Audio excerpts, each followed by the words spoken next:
Allah jelaskan di ayat ini kita sebagai contoh apa? Alladzi apa? Kita khalaqal insana min 'alaq. Salah satu contoh ciptaan Allah apa? Manusia. Khalaqal insan. Allah telah menciptakan manusia min 'alaq. Apa 'alaq? Itu apa artinya? Simpel darah ya. Alaq itu asal katanya menempel. Menempel. Karena dalam proses penciptaan manusia itu ketika sperma dan ovarium bertemu, ya menjadi zigot itu menempel di dinding rahim. Karena menempel disebutnya alaqah. Nanti dari alaqah menjadi mudghah, gitu kan? Di dalam proses penciptaan. Nah, alaqah itu artinya sesuatu yang nempel di dinding rahim. Alaqah juga berarti terbelah. Karena bahkan ketika sudah bercampur antara sperma dan ovum, ya menjadi zigot, nanti terbelah dua nih. Belah jadi dua jadi 4, jadi 8. Nah, belah ini akan menempel di dinding rahim. Maka disebutnya alaqah. Kalau kita tafsirkan alaqah ini membelah sperma dan ovum menjadi dua bagian, berarti ini adalah sejalan dengan teori proses reproduksi manusia yang Allah sudah keluarkan dulu sebelum adanya para ilmuwan. Sekarang baru terbukti kan, kata alaqah terbukti bahwa alaqah itu adalah sesuatu yang nempel di dinding rahim. Setelah diteliti bang benar bahwa embrio itu zigot itu nempel di dinding rahim terus berproses. Arti kata alaqah, alladzi khalaqal insana min 'alaq, yang telah menciptakan manusia dari segumpal darah. Kenapa disebut segumpal darah? Karena memang ketika sperma dan ovum bertemu jadi satu jadi zigot, dia lama-lama berproses menjadi darah. Ya.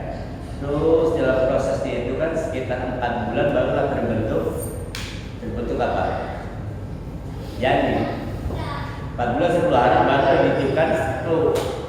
Jadi enggak serta-merta Allah itu menghidupkan manusia di dalam rahim itu bentuk Allah kita, tidak. Jadi dibuat dulu bahannya, dibuat dulu bonekanya, gitu kan. Sudah jadi di bahan, jadi orok baru ditiupkan ruh.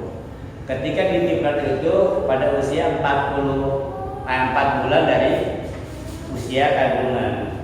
Nah, ruh itu adalah sesuatu yang Allah ciptakan jauh sebelum manusia ini turun ke bumi, bisa di bumi. Jadi ruh kita apa dulu sudah ada nih, ya. Bisa bahkan ulama mengatakan bahwa barang siapa yang ketemu dengan orang lain di dunia berarti dia pernah ketemu di alam. Sebenarnya itu kita pernah ketemu Pak di alam bawah sana. Di alam bawah sana pernah ketemu. Nah, ketika ruh itu akan ditiupkan ke rahim, ya ke janin, itu ruh ditanya sama Allah. Ketika sudah sempurna usia kehamilan, akan ditiupkan ruh, lalu bertanyalah Allah kepada ruh, alastu bi rabbikum, bukankah aku ini Tuhanmu? Kata Allah kepada ruh, qalu bala syahidna, betul ya Allah, kamu adalah Tuhanku. Jadi ruh kita sebelum masuk ke rahim, sebelum masuk ke janin, masuk ke tubuh kita, itu kita sudah bersyahadat duluan. Di alam ruh sebelum turun ke bumi, ruh kita sudah bersyahadat. Mana dalam ayat tadi, ketika akan ditiupkan kepada manusia, kepada janin, ruh ditanya, alastu bi rabbikum, bukankah aku ini Tuhanmu, Tuhan kalian? Kalau ruh bertanya, ruh menjawab, bala syahidna, betul ya Rabb, kamu adalah Tuhan kami. Kita sudah bersyahadat. Sudah ada perjanjian antara kita sama Allah Subhanahu wa Ta'ala. Namun ketika sudah turun ke bumi, dimasukkan ke dalam tubuh manusia, janji itu tertutup. Makanya ada orang tidak beriman setelah mereka lahir, setelah besar. Kenapa? Dia tertutup. Tertutup itu dalam bahasa disebutnya kufrun. Isi lainnya kafir. Makanya kafir itu artinya orang yang tertutup. Apa yang tertutup? Yang tertutup adalah perjanjian dia sama Allah ketika di alam. Paham ya?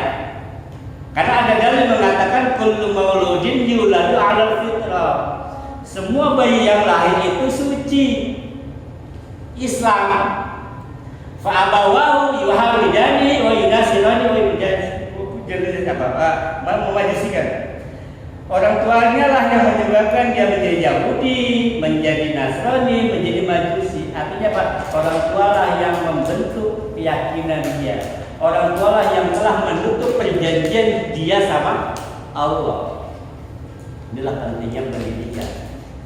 Nah, karena perjanjian itu tertutup dalam bahasa Arab disebutnya kufrun. Orang yang tertutup disebutnya kafir. Tertutup perjanjian, maka disebutnya kafir. Itu yang pertama. Yang kedua, kafir diartikan apa? Kafir tertutup adalah orang-orang yang menafikan, melupakan nikmat Allah, maka disebutnya kafir nikmat, kufur nikmat. Sebab secara umum disebut kafir itu adalah karena tertutupnya perjanjian antara dia sama Allah ketika di alam kubur. Siapa yang menutup? Karena orang tua dan lingkungan. Jadi selaraslah hadis Rasulullah dengan ayat Quran tadi. Artinya kan kalau memang semua bayi itu Islam suci, kenapa kesininya banyak yang tidak? Itulah logikanya kenapa semua bayi, semua anak kecil kalau belum balik itu mati masuk surga, Pak. Kalau mati masuk surga, walaupun orang tuanya non muslim, di bayi lahir terus meninggal, si bayi masih suci, si bayi kita masuk surga. Karena dia masih perjanjian itu masih ada tertutup. Bisakah si bayi ini menolak orang tuanya? Bisa, kalau orang tuanya ada syarat. Apa saja? Ada syahadatnya orang tuanya. Beriman gak kepada Allah? Kalau orang tuanya beriman, walaupun orang tuanya baik berbuat dosa, si anak bisa membantu nih. Si anak bisa membantu. Tapi kalau orang tuanya tidak ada iman sama sekali, walaupun si anak meninggal waktu bayi tidak bisa membantu. Makanya buat teman-teman yang punya anak meninggal waktu bayi itu, alhamdulillah. Berarti punya cewek. Karena di padang masyar gitu, Pak. Ketika mau bisa dikumpulkan di padang masyar gitu kan, matahari sejengkal, ibaratkan gitu kan, ibaratkan matahari sejengkal. Itu saking panasnya tuh. Saking panasnya. Nah, orang lagi panas-panasan, Bapak lagi kumpul di lapangan lagi panas-panasan, tahu ada orang bawain es, bawain air, apa? Senang banget. Wah, luar biasa. Nah, nanti di padang masyar ada orang-orang tiba-tiba lagi kehausan didatengin orang bawain teko, bawain air, kasih minum tuh orang. Ditanya itu siapa yang bawa air? Itu adalah anak si fulan yang meninggal waktu kecil. Anak-anak yang meninggal pada saat kecil itulah yang nanti akan menolong orang tua di padang masyar.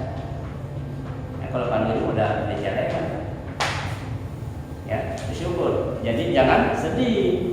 Justru bersyukurlah orang-orang yang meninggal, punya anak meninggal di waktu kecil. Karena pada perjalanan itu yang pertama, yang kedua, mereka pun akan menjadi syafaat, penolong buat orang tuanya. Ayo masuk surga, kata Allah kepada si bocah. Nggak mau, kenapa? Saya nggak mau masuk surga kalau orang tua saya itu nggak masuk. Karena rahmat Allah itu bisa membantu orang tuanya karena si anak yang meninggal waktu kecil. Itulah hikmah terbesar yang Allah kasih hadiah buat orang-orang yang Allah panggil anaknya sebelum. Karena anak itu kan bisa menjadi rahmat, bisa menjadi laknat. Karena itu belum mati dari kecil dah tahu. Kalau nanti gede jadi nyusahin. Anak itu bisa membantu orang tua, juga bisa mencelakakan orang tua. Ya Rob, saya nggak mau masuk neraka, nggak enak aja bapak saya no. Dia nyelonongnya ke surga. Nah saya waktu di dunia seolah kagak didiamin, kagak puasa saya dijamin aja sama orang tua saya. Enak aja, nggak mau saya minta orang tua kemudian saya neraka. Kagak jadi mau masuk surga kita, gara-gara ada anak kita kagak sholat kita diamin. Anak sholat kagak sholat dia diamin, kagak puasa kita diamin. Itu kan tugas seorang ayah, tugas seorang suami. Orang Pak, kalau paham fungsi jadi seorang suami itu pilih nggak nikah ya? Karena beda antara fungsi dan tugas seorang suami. Kalau kasih tempat tinggal, kasih makan, kasih rezeki, kasih nafkah, itu mah tugas. Emang tugas suami. Kalau fungsi suami apa? Fungsi suami itu adalah menjadi hijab keluarganya di neraka. Itu fungsi itu. Lu mau suami soleh kek, lu mau sholat kek, lu mau kagak kek, pokoknya lu lindungi keluarga lu di neraka nanti. Itu fungsi suami itu. Makanya orang yang paham konsep ini mikir-mikir kalau mau kawin bininya 2-3. Wah, 9 kosong kawin 3-4 mampu nggak nanti jadi hijab di akhirat?